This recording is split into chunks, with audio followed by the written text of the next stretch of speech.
At the family dinner, I took my seat at the table with a broken arm. I couldn't even hold a fork, so I sat there, hungry. The guests were silent. My daughter, Sierra, spoke softly. My husband taught her a lesson. My son-in-law, Marcus, let out a proud laugh. The old woman thought she was in charge here, but I proved her wrong. I merely smiled. 10 minutes later, the doorbell rang. When Marcus opened it, he found out who was really in charge. Friends, before we dive into this story, I want to ask for a small favor. If what you hear resonates with your heart, please subscribe to the channel and hit the like button. Also, let us know in the comments which country you're listening from. It always warms my spirit to see how vast our community is. Happy listening. The scent of roasted duck with apples, thick and oily, hung in the air like a haze. For anyone else, this aroma would promise a holiday feast, a symbol of comfort and family warmth. But for me, sitting at the head of the table in my own dining room, it was just a stark reminder of my helplessness.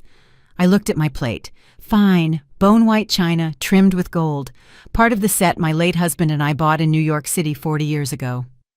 The plate was empty, flawlessly clean, and empty.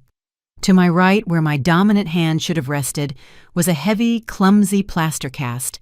It was cold and alien, like a stone strapped to my body.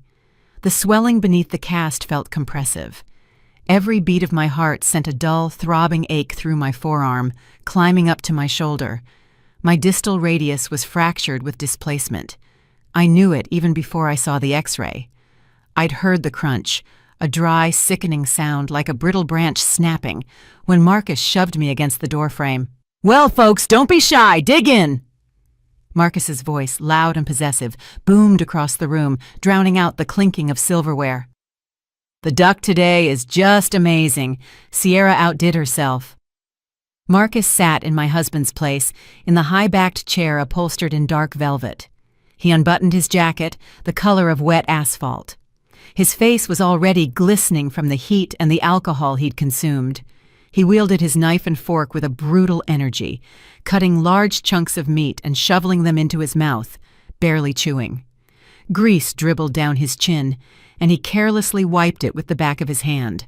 Around the table sat his guests, 2 men and 1 woman, subordinates from his city planning department. They ate in silence, eyes glued to their plates. They sensed the tension hanging in the air, thick as an electric charge before a storm. They saw me, an aging black woman with a straight back and a plaster-clad limb, with not a single crumb of food before her. But they feared him. Marcus was their assistant director, a petty kingpin whose signature determined their bonuses and vacations. I tried to flex the fingers of my left hand. They obeyed, but lifting the heavy dish of duck sitting in the center of the table was impossible. It was too far, and my good side couldn't reach. "Marcus," one of the guests, a young man in glasses named Sam, whispered quietly, not daring to look up. Maybe we should serve Dr. Ashworth." "Stay out of it, Sam," Marcus interrupted, pouring himself another shot of vodka. The bottle clinked against the crystal glass rim. "Dr. Ashworth is on a diet today. Therapeutic fasting is very good for clearing the mind, right, Mama?" He looked at me. In his eyes, murky with vodka, there wasn't an ounce of remorse. Only triumph. The triumph of a predator who had finally cornered the old lioness and was now savoring her infirmity. "Mama has only herself to blame," Sierra chimed in. My daughter sat to her husband's left. She was wearing a beige dress that did nothing for her, making her face look pale and exhausted. Sierra meticulously sliced a cucumber into small pieces, avoiding my gaze. "She knows she's got the age factor now," Marcus continued, addressing the guests as if telling a joke. "Her coordination is shot. Legs get tangled up. She went climbing up to the high closet shelf yesterday. Can you believe it? I told her, 'What are you doing, old woman?' But she wouldn't listen. So she tumbled down. Lucky she didn't break her neck." He burst into rough laughter. The guests forced out polite, strained smiles. I looked at my daughter. For 30 years, I was a practicing neurosurgeon. I had seen the human brain with my own eyes. I knew where memory hid, where speech resided, and where fear lived. but I couldn't recall the moment in my memory when I lost my daughter, when she turned into this shadow, this echo of her pathetic husband.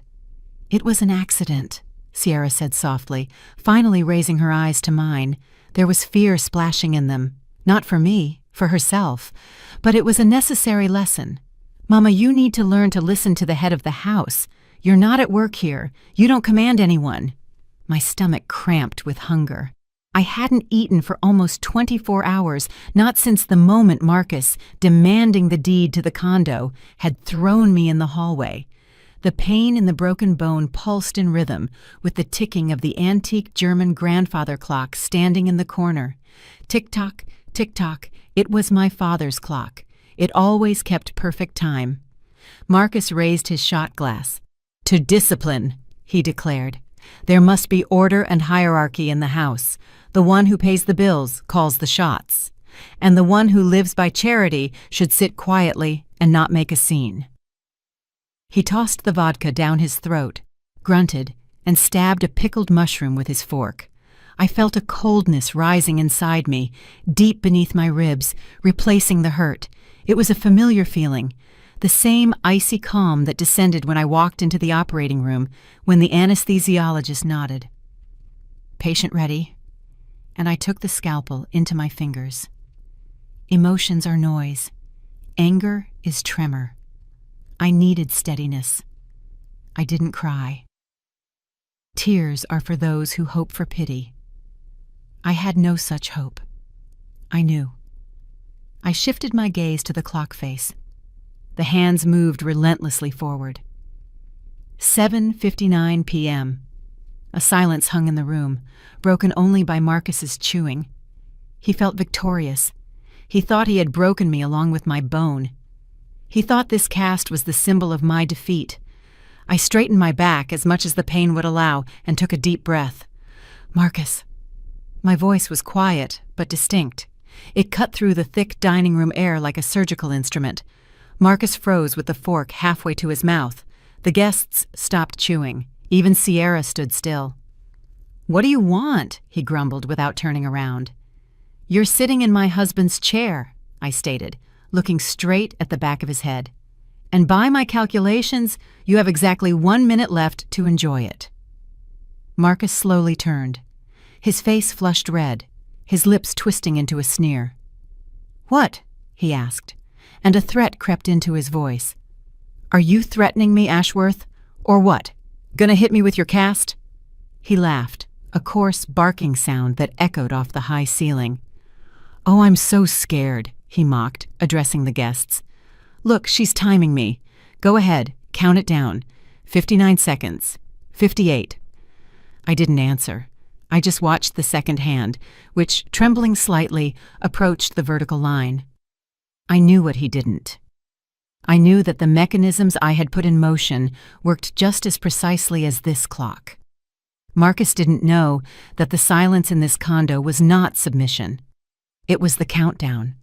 The second hand completed its final sweep, and precisely as it touched the top mark, the pain in my arm flared with renewed intensity, as if carrying me back in time, exactly 24 hours ago.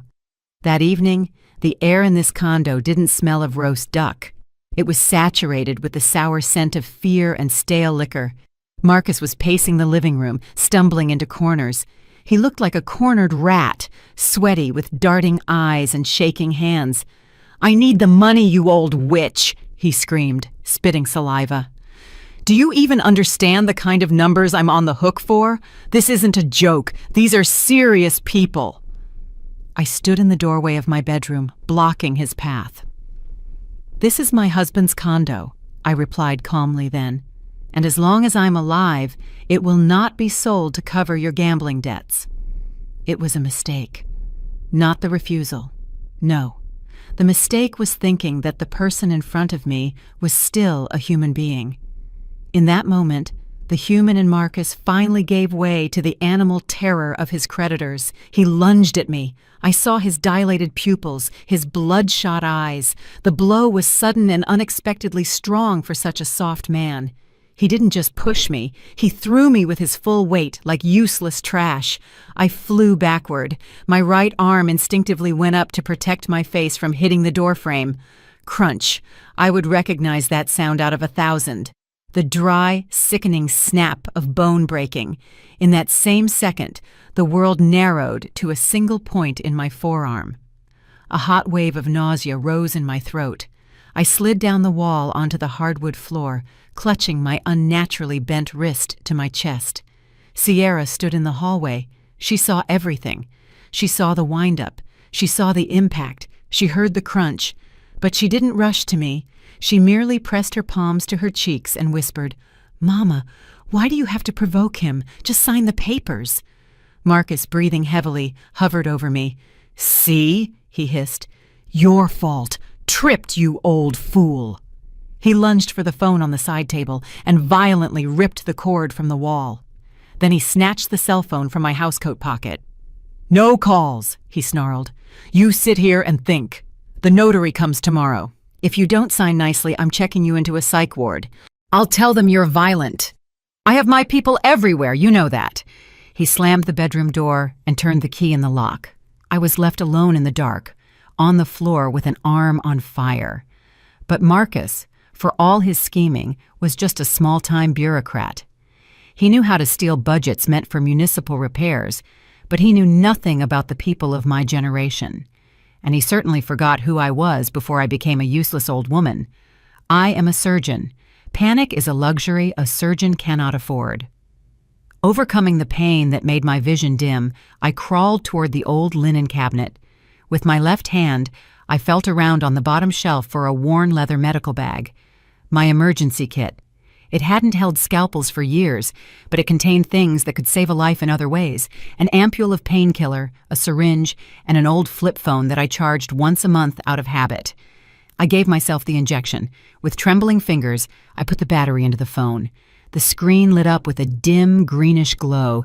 Service was available. Who to call? 911? Useless. The local police chief drinks with Marcus every Sunday at the private club. They are bound by a small circle of corruption. My call would simply be intercepted, and Marcus would become even more aggressive.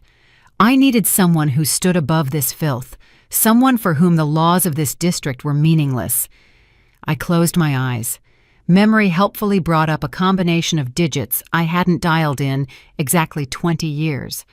I never wrote that number in an address book. Such numbers are only kept in the head. Ring. Second ring. Third. "Speaking," a man's voice answered. A calm, low, authoritative voice not used to repeating itself.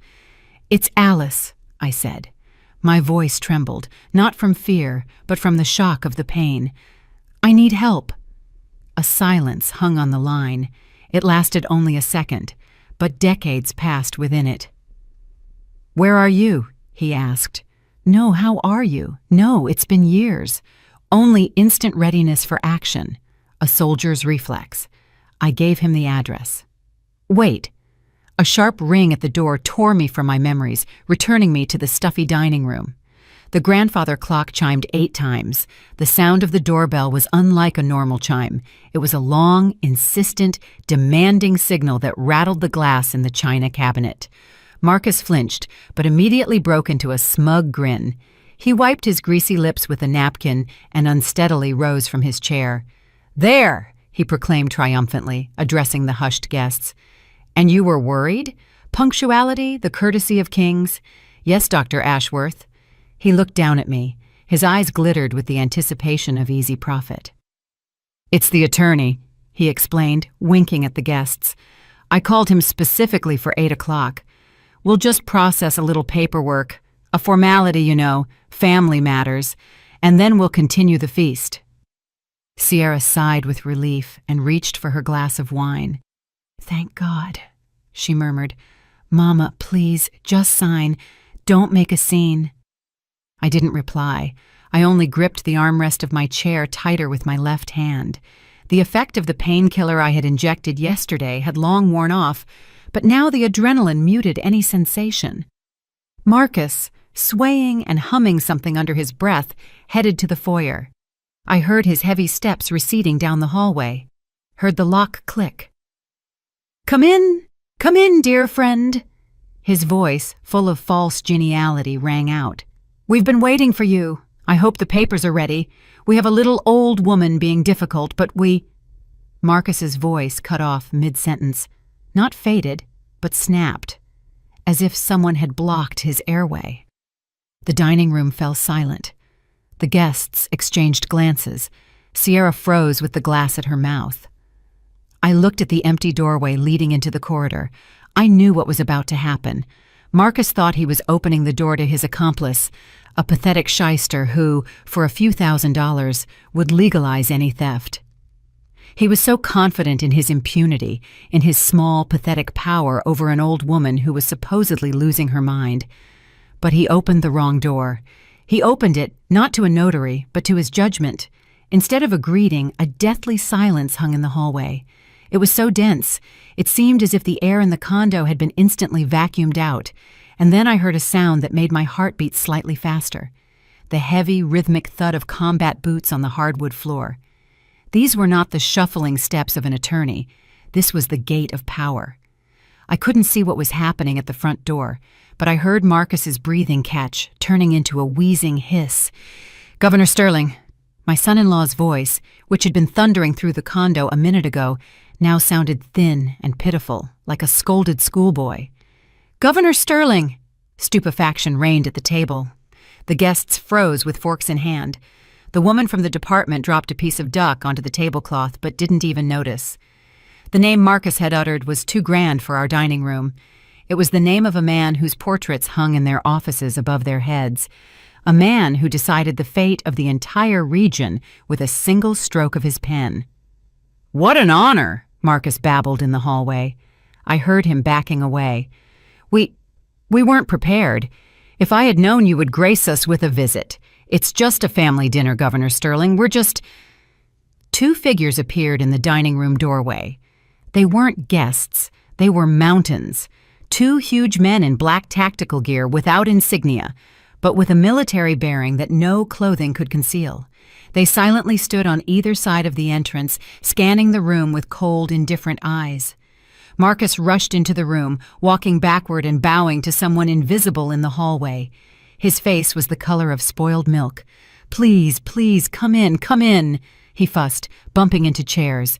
"Sierra, stand up. Guests, stand. It's the governor himself." And then he walked into the room. William Sterling had aged over the past 20 years. His hair had gone completely gray, and the wrinkles around his eyes were deeper, like scars left by time and responsibility. But they were the same eyes, steely, intelligent, seeing right through a person. He was dressed in an impeccable gray suit that fit him perfectly, emphasizing the broad shoulders of a former soldier. But the strangest thing was not his appearance. The strangest thing was in his hands. In his massive palms, accustomed to holding weapons and signing executive orders, he carefully clutched a small, modest bouquet of wild blue irises, bright blue against the strict gray fabric. Marcus, trembling all over, tried to block his path, extending a sweaty hand for a handshake. "Governor Sterling, allow me. I'm Marcus Thorne, Assistant Director of Housing." The governor walked right through him. He didn't even slow his pace. He simply didn't notice Marcus, as if he were a coat rack or empty space. Marcus was left standing with his hand outstretched, gasping for air like a fish thrown onto the shore. William's gaze was fixed on me. He walked straight to my seat at the head of the table, not looking at Sierra, who was frozen in horror, or the petrified guests. In the room, all that could be heard was his breathing and the creak of the floorboards under his weight. He reached the table and stopped. His gaze fell upon the rich, still life, the roasted duck, the salads, the fancy side dishes, the sweating carafe of vodka. And then he shifted his eyes to my plate, to its pristine whiteness. Slowly, very slowly, his gaze slid to my right arm, to the coarse, hastily applied cast, from beneath which my swollen, bluish fingers peeked out. I saw his jaw clench so hard that the muscles in his cheeks bulged. The blood drained from his face, making him frighteningly pale. It wasn't just anger. It was a quiet, terrifying rage, like a tsunami that hasn't hit the shore yet, but has already risen above the water. The room became so quiet that I could hear my father's clock ticking. Tick-tock, tick-tock. Governor William Sterling, the man feared by tycoons and criminals, did something none of the attendees could have expected. He dropped to one knee right on the hardwood floor next to my chair. His expensive suit touched the floor, but he didn't care. He was now at eye level with me. He placed the bouquet of irises on the table next to my empty plate and carefully, as if afraid to cause pain with his touch, covered my good hand with his warm, wide palm. His eyes, usually cold, now looked at me with such pain and tenderness that it took my breath away. He ignored everyone. Marcus, who was leaning against the wall to keep from falling. Sierra, who had her head sunk into her shoulders. Their guests. For him, in this room, there was only me. "Dr. Ashworth," he said quietly, and the crystal on the table trembled from his deep voice. He looked at my empty plate, then back into my eyes. "You told me you fell," he continued, almost in a whisper. And in that whisper, there was more threat to those around us than in any shout. "But you didn't tell me you were starving." Governor Sterling slowly rose from his knee. He didn't wait for my answer. He didn't need words to understand the obvious. The tremor in my fingers, the pallor of my lips, that humiliating, sucking hunger that was impossible to hide. He turned to the table. His movements were smooth, but they held a weight that made the throats of the attendees dry up. He walked to the chair at the head of the table, the very one Marcus had been sprawling in moments ago, and placed his hand on the backrest. He didn't even glance at my son-in-law. He just stood there and waited. Marcus staggered, stepping back as if scalded. He gave up the seat so fast he nearly knocked over Sierra's chair. His eyes showed primal terror. He had just been unceremoniously evicted from the throne he thought was his by right of strength. The governor sat down. The chair didn't squeak beneath him. He took the seat so naturally, it was as if he'd sat there all his life. He picked up a linen napkin, shook it out, and carefully spread it over his lap. Then his gaze fell on the silverware Marcus had abandoned on the tablecloth. Greasy, dirty. William Sterling distastefully nudged them aside with his pinky finger. One of the bodyguards, like a shadow, materialized next to him and placed a clean set of utensils before the governor, retrieved from somewhere deep within his tactical vest. A field kit, but gleaming steel. The silence in the room was so profound that you could hear a fly buzzing against the window pane. Marcus's guests sat with their heads bowed, trying to become invisible. They understood that they were witnessing something that was best forgotten if they wanted to save their careers. William reached for the dish of duck. Easily, with one hand, he pulled the heavy platter toward himself. He picked up a knife. I watched his hands. 30 years ago, those hands were the hands of a terrified young sergeant who had been brought to me with shrapnel in his parietal lobe. Back then, they trembled. Now they were solid as granite. He cut a piece of meat. He didn't rip it like Marcus, but separated the fibers with surgical precision. Then he began to cut it into tiny, neat pieces. A slice, another slice. He prepared the food the way one does for small children or the critically ill. No one dared to make a sound. Marcus stood behind the governor, shifting his weight, sweat rolling down his temples and soaking into his shirt collar. Sierra sat white as chalk, fidgeting with the edge of the tablecloth. William finished slicing. He speared the juiciest piece of duck onto the fork and turned to me.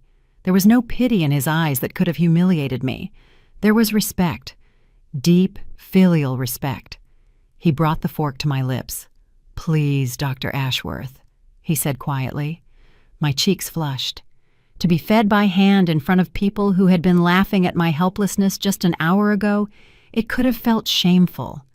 But there was so much dignity in William's gesture that the shame receded. I opened my mouth and accepted the food. The taste of roasted duck, savory fat, and sweet apples hit my receptors. My stomach clenched in gratitude. I chewed and swallowed, feeling warmth spread through my body, restoring my strength. William waited patiently. He gave me another bite, and another, Only when I had satisfied the first sharpest hunger did he set the fork down. He wiped his hands with a napkin and, without turning, spoke into the void of the room. So. One word, but it sounded like the striking of a gong. Which of those present? The governor's voice was level, conversational, as if he were asking about the weather. Is the author of the lesson Dr. Ashworth received? Marcus twitched. He nervously giggled, a wet, shaky sound. Oh, Governor Sterling, come on now, he stammered, trying to inject confidence into his voice, but breaking into a falsetto. What lessons? That was just a figure of speech. Family matters, domestic trifles. He took a step forward, trying to enter the governor's field of vision, but a bodyguard silently blocked his path with a shoulder. Mama has, well, you understand, the age. Marcus tapped his finger against his temple, a gesture that made me nauseous. She gets confused, forgets where she is. Her coordination is off. Yesterday she went to get water at night and she... He stumbled, searching for a more convincing lie. And she fell down the stairs, Marcus blurted out, seizing the convenient thought with delight. Yes, exactly. She slipped on the steps, the poor thing. We were so scared. We wanted to call an ambulance immediately, but she insisted, said, no need, it'll pass. We take such good care of her, Governor Sterling. Such good care. We treat her like gold. And the cast? Well, that's just life. Old bones are fragile. A pause hung in the room. Marcus smiled, wiping his neck, confident that his lie sounded plausible. After all, it was a standard story. Old woman, stairs, fall. Who would check? I swallowed the last piece of meat. The pain in my arm hadn't gone away, but now that my brain had received glucose, my thoughts became crystal clear. I looked at my son-in-law, this small man who thought he was the master of life. Marcus, I said. My voice was firm. He twitched, throwing a malicious glare my way, silently commanding me to be quiet. What, Mama? He hissed through clenched teeth, trying to maintain the mask of the caring relative. Do you want more water? There are no stairs in this condo, Marcus, I said, clearly articulating every word. We are on one level. There is not a single step. Even the thresholds were removed to make it easier for me to walk. The silence that followed was deafening. The smile slid off Marcus's face like melting snow. He stood frozen with his mouth open, realizing the idiocy he had just spouted. In his panic, he had forgotten the architecture of his own home, the one he was so desperate to sell. Governor Sterling stopped twirling the glass of water he held. He slowly raised his eyes to Marcus. His gaze darkened, becoming like a gun barrel. No stairs, the governor repeated, very quietly. Marcus began to stutter. Well, I meant figuratively, in the building entrance. Or, I misspoke. Governor Sterling, stress. I worry so much about Mama. The governor slowly rose. He was a head taller than Marcus. He walked right up to him, violating his personal space, forcing my son-in-law to press himself against the china cabinet. Lying to an official while they are performing their duty is an administrative violation, Marcus, William said, looking straight into his pupils. Lying to investigators is a criminal offense. He paused, letting the words sink into Marcus's mind. But lying to the woman who pulled me back from the brink of death 30 years ago. The governor's voice dropped to a whisper that made the guests break out in a cold sweat. That is a sin, Marcus. And I am a man of faith. He sharply turned away from the trembling son-in-law and looked at me again. Sierra, I commanded, not giving Marcus a chance to recover, give me my bag. My daughter flinched at the sound of her name. Why, Mama? She squeaked.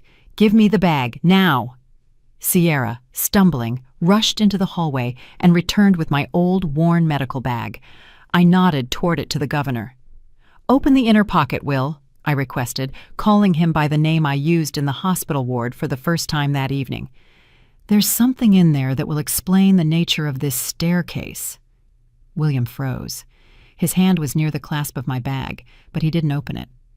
In that moment, Marcus, realizing that silence was dragging him under, decided to go all in. He straightened up, puffed out his chest, and tried to plaster on that authoritative arrogance that worked flawlessly on city workers and petitioners in his office. "Governor Sterling, wait!"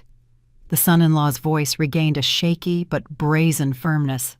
"Let's be straight with each other, man to man, official to official." He took a step forward, ignoring the tensing bodyguard, and spread his hands, as if inviting the governor into his circle of the elite. "I am the Assistant Director of City Housing." Marcus pronounced the title as if it were the rank of a general. "We are in the same boat, Governor Sterling. We hold this city, this region, you know how it is. Nerves, responsibility, constant stress. And here," he waved his hand carelessly in my direction, as if brushing crumbs from the table. "Here, we're dealing with a family tragedy. Dr. Ashworth, unfortunately, age is taking its toll. Her mental state, you understand? Dementia is a terrible thing." Sierra, sensing the change in her husband's tone, immediately joined the act. She nodded, and tears, not of remorse, but of fear for her own well-being, glistened in her eyes. "Yes, she attacks us!" my daughter cried out, pointing at me with a perfectly manicured finger. "You can't imagine, Governor Sterling, what it's like to live with her under one roof. She's becoming aggressive. Yesterday she threw a vase at Marcus. We were just defending ourselves. This arm, I was trying to restrain her so she wouldn't hurt herself or us." She sobbed, smearing her mascara, turning into a grotesque mask of grief. I listened to them and felt a strange emptiness. My own daughter, my flesh and blood, stood here and slandered her mother to save the skin of her worthless husband. But instead of pain, I felt only the cold clarity of a diagnostician observing the progression of gangrene. William didn't look at them. He looked at me. He waited. He didn't need excuses. He needed the truth. "Sierra," I said quietly. The room became so silent that the rustling of fabric was audible. "Get the envelope from the bag. The one you saw this morning but were afraid to touch." Sierra froze. Her hand hung in the air. She turned a frightened look to her husband, seeking support, but Marcus was too busy trying to drill a hole in the floor with his eyes. "Do what your mother says." William's voice cracked like a whip. He held out my bag to her, not letting go of the handles. With trembling fingers, Sierra unzipped it. She fumbled inside and pulled out a large yellow envelope made of thick paper. The sound of her extracting it seemed deafeningly loud in the silence. "What is that?" Marcus nervously chuckled, though a large drop of sweat rolled down his temple. "A note from the mental hospital? Proof of her incompetence? Give it here." William snatched the envelope from Sierra's weakened hands. He didn't tear it open. He carefully slid out the contents, a black and gray sheet of X-ray film. He didn't need a viewer. William raised the image high above his head, holding it up to the gleaming crystal chandelier. The light refracted through the prisms, illuminating the film and revealing the distinct, whitish geometry of my bones against the black background. The fracture was clearly visible, an ugly, jagged line bisecting the radius. Marcus snorted, trying to save face. "Well, there, you see? She fell, just like I said. Typical fall injury." William slowly lowered the film. Now he looked at Marcus not as an official or even as a man. He looked at him as a target. "I went through 2 tours in Afghanistan, Marcus," the governor said in a voice that carried the chill of the grave. "I've seen men fall from trucks, from roofs, from cliffs. When a person falls, they instinctively put their hands out, palms down. The bone breaks at the wrist from compression. A Colles fracture." He tapped his finger on the X-ray, right at the fracture site, in the middle third of the forearm. "This," William took a step toward Marcus, who flinched, pressing himself against the china cabinet, making the dishes rattle. "This is a diaphyseal fracture of the radius. It only occurs in one scenario, when a person covers their head with their arm to block an overhead blow, from a pipe, a stick, or a very heavy fist. Marcus opened his mouth but couldn't make a sound. His lie had dissolved into dust, encountering the brutal anatomy of violence. "It's a defensive fracture," William stated, throwing the X-ray onto the table, right into the bowl of creamy seafood salad. "She didn't fall, she was covering up." He sharply turned his head to the left, where his security chief, a tall man with a stone face, stood frozen. "Major," the governor commanded in a tone that brooked no argument. "Call the district attorney. I want a full audit of the assistant director of city housing's activities, every contract, every signature, every city dollar for the past 5 years, and start with his personal accounts." "Yes, sir," the major replied curtly, pulling out a radio. "When do I start?" the security officer clarified. William looked at Marcus, who was sliding down the wall, clutching his chest. 5 minutes ago." The words 5 minutes ago hung in the air like the smell of ozone after a lightning strike. For Marcus, they meant the end. I saw the realization cut through the alcoholic fog in his brain. An audit, a check of accounts. This wasn't just termination. It was the collapse of that entire house of cards built on bribes, kickbacks, and petty theft that he had constructed for years. Instead of surrendering, he exploded. It was the reaction of a cornered beast whose escape route had been severed. His face swelled with crimson blood. Veins on his neck bulged, turning into ugly ropes. "You have no right!" he bellowed, and saliva flew onto the polished tabletop. "You can't do this to me! Who are you? You think just because you're the governor you can do anything!" He slammed his fist on the table, making the plates jump. The guests shrank into their chairs, wishing they could dissolve into the air. "This is my house," Marcus roared, losing all semblance of a human being. "My condo. I'm the owner here. And her?" He poked a trembling finger in my direction. "She's nobody. She's on my charity. I feed her. I pay the electricity. I tolerate her craziness. I have rights, constitutional rights." The fear of prison squeezed the last remnants of reason out of him. Alcohol and panic created a volatile mixture. And Marcus, forgetting the armed security, forgetting who stood before him, lunged forward. He saw no one but me, the cause of all his troubles. He wanted to reach me, perhaps to strike again, to silence me, to eliminate the witness to his downfall. "This is all your fault, you old witch!" he shrieked, rounding the corner of the table.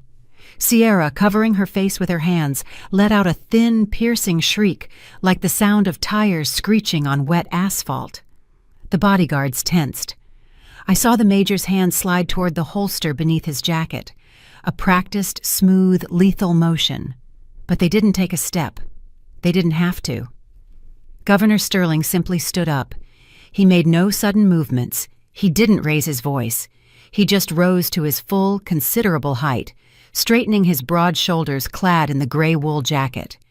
He stood between me and the berserk Marcus, becoming an insurmountable wall. Such a wave of heavy, oppressive force emanated from him that the air around him seemed to thicken. Marcus slammed into that wall and recoiled as if hitting concrete. He froze half a step from the governor, breathing heavily, clenching his fists, but not daring to raise a hand. William's eyes looked down at him with the icy calm of an executioner who has already raised the axe and is simply waiting for the command. "Sit," William said quietly. It wasn't a request. It was an order given to a dog. Marcus began to tremble. All his fire was extinguished, shattered against the granite composure of my guest. He backed away, stumbled over the leg of a chair, and slumped heavily onto the floor, right onto the hardwood, clutching the edge of the tablecloth. A ringing silence settled in the room. All that could be heard was my son-in-law's wheezing breath and Sierra's quiet sobbing. I slowly caught my breath. My heart was beating steadily. Now that the threat of physical violence had passed, it was time for a different kind of violence. The truth. "Your house?" I asked again. My voice was quiet, but in that silence it sounded louder than a scream. Marcus lifted his blurry gaze to me. "Yes," he spat out, still clinging to his illusions. "Mine, legally. Sierra is the only heir. As soon as you..." As soon as you are gone, this will all be ours. I already spoke with the realtors. I need that money. Will. I wasn't looking at my son-in-law. I was looking at the governor. Please hand me the red folder, the one I asked you to bring from the archives. William nodded. He reached out to his assistant, and the man, without question, placed a thin cardboard folder with the city's official seal into his palm. The governor set it down before me on the table, next to my empty glass. With my left hand, I opened the folder. There was only one document inside, paper with watermarks, yellowed with time over 10 years, but still possessing the legal force of steel. Marcus, I said, unfolding the document so he could see the header. You broke my arm demanding I sign a deed of gift. You threatened me. You humiliated me. You starved me for this condo. You screamed that you would sell it to cover your debts. I paused, letting him absorb every word. But you made one mistake, a rookie mistake. You never checked the property registry. You were so certain I was just an old fool clinging to four walls that you didn't even bother to order a title search. Marcus strained his neck, trying to read the text on the paper. His eyes narrowed, trying to focus on the letters. What is it? He whispered. It's a deed of donation, I said, with a faint smile. Dated 2014. 10 years ago, Marcus. I placed the palm of my good hand on the document. I donated this condo to the City Emergency Hospital's Benevolence Board in memory of my husband and my career. The agreement has only one clause of encumbrance, the right of lifetime residency for citizen Alice Ashworth. Sierra stopped crying. She lifted her head, her mouth open in silent astonishment. Mama, she whispered, you gave the condo to the hospital? Yes, I replied, not taking my eyes off Marcus's ashen face. This condo does not belong to me, and it does not belong to Sierra. And least of all, Marcus, it never belonged to you. I watched the meaning of my words dawn on him, watching his last hope of salvation from his creditors crumble. He had not only committed a crime, he had committed a senseless crime. You beat me for a piece of paper that is worthless, I concluded, closing the folder. You fought for a ghost. Nothing here is yours, except your debts. Marcus let out a sound like a whimpering, beaten dog. He covered his face with his hands and rocked back and forth, sitting on the floor of the state's dining room. He understood that he didn't lose tonight. He lost 10 years ago, when he decided I was merely a resource to be exploited. The moan that escaped Marcus's throat didn't sound like a human voice. It was the sound of a snapped string, the sound of a bridge support collapsing. He looked at the red folder as if it were radioactive. His world, built on greed and the certainty that the weak could be robbed with impunity, collapsed into a single black point. Suddenly he stirred, but not to attack. All his arrogance, all his inflated importance evaporated, leaving only sticky, animal fear. Marcus slid off his spot on the hardwood completely, turning into a formless heap of expensive fabric and sweaty body. He crawled toward me on all fours, like a beaten dog that knows its owner has picked up a rifle. He grasped at the legs of my chair. His fingers slid on the wood, leaving wet prints.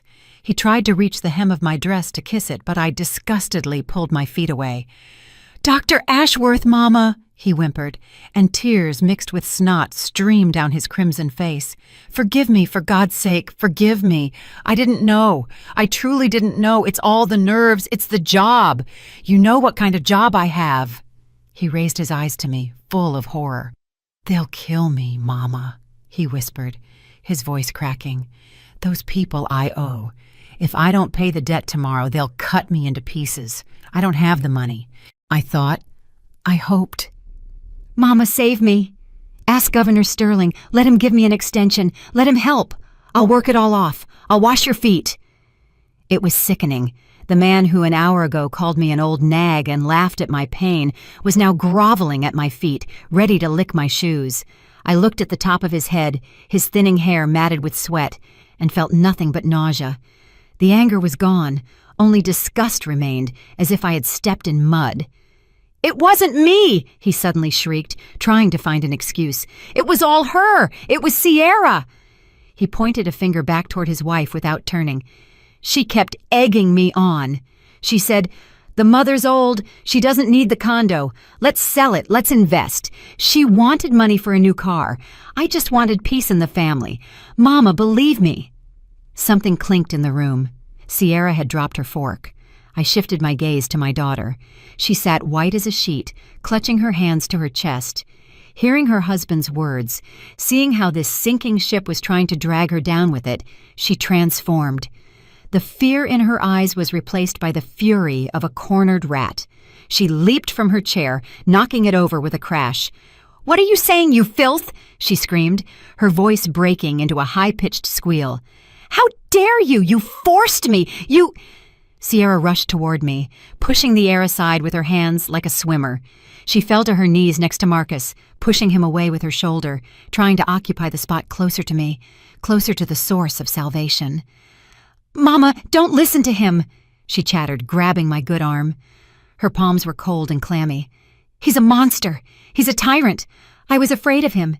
He hit more than just you. He threatened me. I wanted to call an ambulance, Mommy, I swear.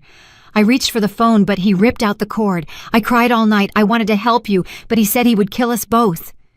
She sobbed, smearing mascara down her cheeks, turning into a grotesque mask of sorrow. "I'm your daughter, Mama, your own blood. I love you. Save me from him. Tell Governor Sterling I'm a victim." I looked at both of them. Two creatures crawling at my feet. One was a stranger who simply wanted money. The other was the one I carried under my heart, the one I breastfed, whose scraped knees I kissed when she was small. How did this happen? At what point did my little girl, my Sierra, turn into this? I carefully, but firmly, pulled my hand out of her clutching fingers. The pain in the broken bone pulsed, reminding me of reality, preventing me from slipping into sentimentality. "Sierra," I said quietly. She froze with hope, watching my mouth, anticipating forgiveness, expecting a mother's heart to break. "You're lying," I stated. A flash of incomprehension crossed her eyes. "Mama, You didn't want to call a doctor," I interrupted her, and my voice sounded sharper than a scalpel cutting through flesh. I remember every minute of that night.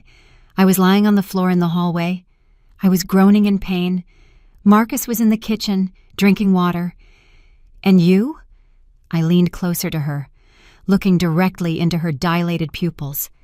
"You stood over me? You weren't crying? You leaned down and hissed in my face, 'Shut up, you old fool! Shut up, the neighbors will hear! You're embarrassing us!'" Sierra flinched as if I had slapped her.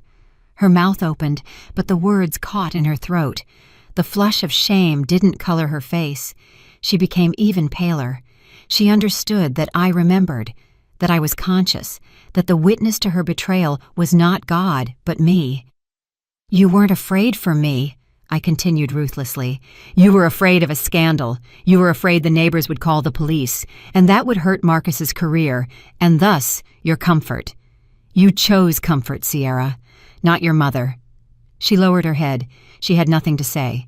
In that moment, a short, sharp vibration sounded across the polished surface of the table. Bzz! Bzz! Everyone flinched, except for Governor Sterling. The governor calmly took his smartphone from the inner pocket of his jacket.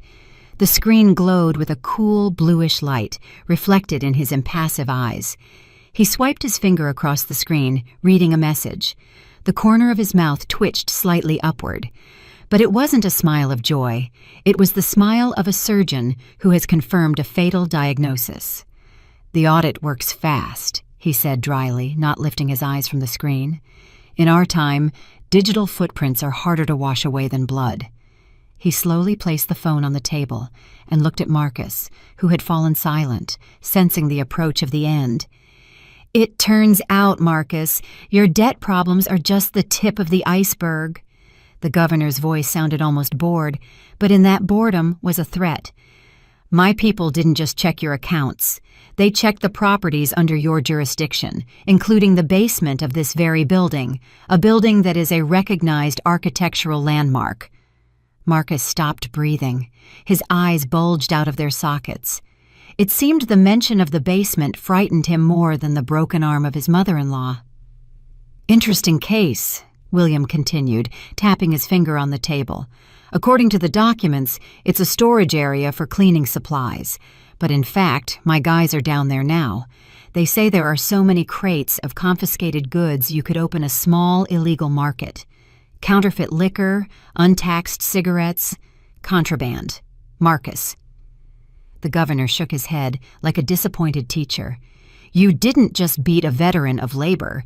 You used the basement of the building where the woman who saved my life resides as a warehouse for your dirty business. You turned her home into a den of thieves."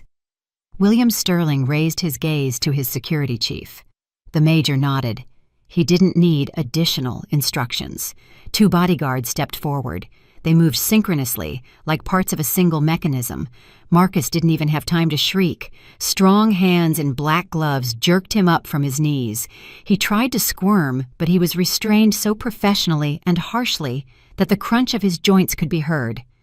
"No, no, Governor Sterling, let's make a deal," Marcus wailed, writhing in the steel grip. "I'll tell you everything. I'll turn in the suppliers. Don't—" "Remove this trash," the governor said quietly, turning away to the window. The bodyguards dragged Marcus toward the exit. They didn't use ceremony. His feet scraped the hardwood floor, kicking up the rugs.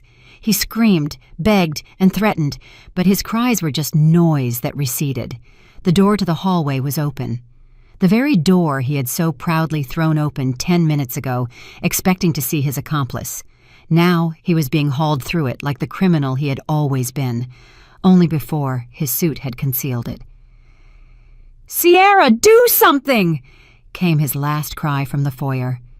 Then the front door slammed shut. The heavy oak door. The sound was final, like a judge's gavel. The condo was silent again. But it was no longer the oppressive, sticky silence that had reigned here for the last few years. It was a clean, cool silence, the kind found in an operating room after a successful, heavy, multi-hour surgery, when the lights dim and the patient is wheeled away to the recovery room. A life was saved. The worst was over. William's assistants worked quickly and silently. While we spoke, they cleared the dirty plates, the remnants of the ravaged duck, and the spilled wine stains from the table. The windows were thrown open wide, letting in the fresh night air, airing out the smell of stale liquor and Marcus's cheap cologne. We were left alone. Me and the boy I had once saved, now a gray-haired man bearing the weight of an entire region on his shoulders. We sat at a clean table. Before us were only 2 thin porcelain cups, from which steam rose, and a saucer with thinly sliced lemon. The tea was strong, real, amber-colored. My right arm in its cast lay in my lap.